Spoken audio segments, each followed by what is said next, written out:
আপনি যদি গরিব এবং আপনার শুধুমাত্র যদি হাত পা থেকে থাকে, তাহলে আপনি এই ভিডিওটা দেখবেন। আপনি যদি চায়নায় আসতে চান, ব্যবসা করতে চান, কোন জায়গা থেকে শুরু করতে হবে, এই ভিডিও যারা অলরেডি ব্যবসা করতেছে তাদের কোনো কাজে আসবে না। যারা একেবারেই অসহায় অবস্থায় আছেন, বেকার অবস্থায় আছেন, তারা প্রথম নিয়ে যে কাজটা করবেন, কষ্ট করে পাসপোর্টটা তৈরি করবেন। চায়নার ভিসা লাগানোর জন্য যা যা করা লাগে সেটা করবেন। চায়নার ভিসা প্রথম লাগাইলে প্রথমবার আপনার ভিসা নাও হইতে পারে, আবার প্রথমবার এয়ারপোর্টে আসেন, এয়ারপোর্ট থেকে ফেরত যেতে পারবেন। এর জন্য মানসিক প্রস্তুতি নিতে হবে। আপনি যদি একবার কষ্ট করে চায়নায় আসতে পারেন, আপনি চায়নাটাকে মনে করবেন এটা বাংলাদেশের কোনো একটা জেলায় আপনি কাজ করতে আসছেন, চাকরি করতে আসছেন, এবং চায়নায় কোনো চাকরির সুযোগ নাই, কিন্তু আপনি আপনার চাকরি করবেন, ব্যবসা করবেন, সোর্সিং করবেন, বিভিন্ন জায়গায় প্রোডাক্ট খোঁজাখুঁজি করবেন, এবং সেই অনুপাতে মানুষকে মেসেজ দেবেন যে আমি চায়নায় আসি, কারো কোনো কাজ আছে কি না। আপনি কাজ করবেন আপনার এবং বাঙালিদের, কোনো চাইনিজদের এখানে কাজের সুযোগ আসবেন না।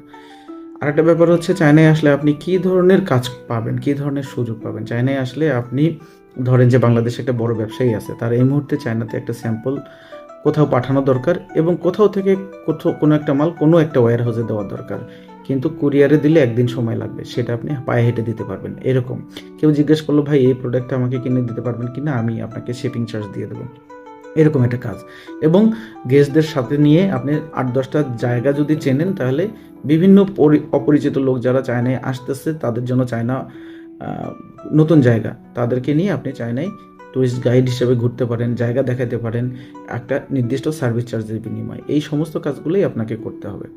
কিন্তু কখনোই বলবেন না আমি বেকার, আমাকে নিয়ে যান। আপনাকে কেউ নিয়ে যাবে না, আপনার কাজ আপনাকে করতে হবে। আপনি যখন চায়নাতে থাকা শুরু করবেন, আপনি চায়নাতে থাকা মানে একটা ডিগ্রি অর্জন করা। আপনি যখন চায়নাতে এসে থাকা শুরু করবেন, তখন দেখবেন যে আপনার নাম্বার নিয়ে অনেকেই আপনাকে খোঁজ করতেছে। মানুষ পছন্দ করে বেকার লোককে। এই সুযোগটা আপনার কাজে লাগাইতে হবে। মানুষ বেকার লোককে দিয়ে অনেক ধরনের কাজ করাইতে চায়। উনি আপনার বেকারত্বের সুযোগ নিবে, আপনি আপনার সুযোগটা কাজে লাগায় সার্ভিস চার্জ অ্যাড করবেন। এটা হচ্ছে বাস্তবতা, এটাই নিয়ম।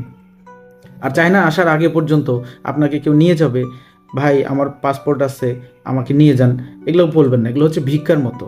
আপনার যেহেতু হাত পা আছে, ভিক্ষা করবেন না, দয়া করে ভিক্ষা না করে ঢাকায় আসেন। আসার পর রিক্সা চালান, অটো চালান, যে কোনো জায়গায় পিয়নের চাকরি করেন, করে আগে চায়না আসার খরচটা উঠান। উঠানোর পর চায়নাতে আসার পর যাবতীয় হেল্প, যে ধরনের হেল্প তথ্য দিয়ে, মানে বিনা পয়সায় তথ্য দিয়ে আমি হেল্প করে থাকি, এবং সেটা আপনি আমার কাছে পাবেন। এবং যে সমস্ত জায়গায় আমার টাকা এবং সময় ইনভেস্ট হবে বেশি, সেখানে আমি সার্ভিস চার্জ নেই। এ জায়গায় কোনো মার্সি নেই। এই জন্য যারা চায়নায় আসবেন তারা প্রস্তুতি নিতে পারেন, এবং গরিব অসহায়রা কাজ করতে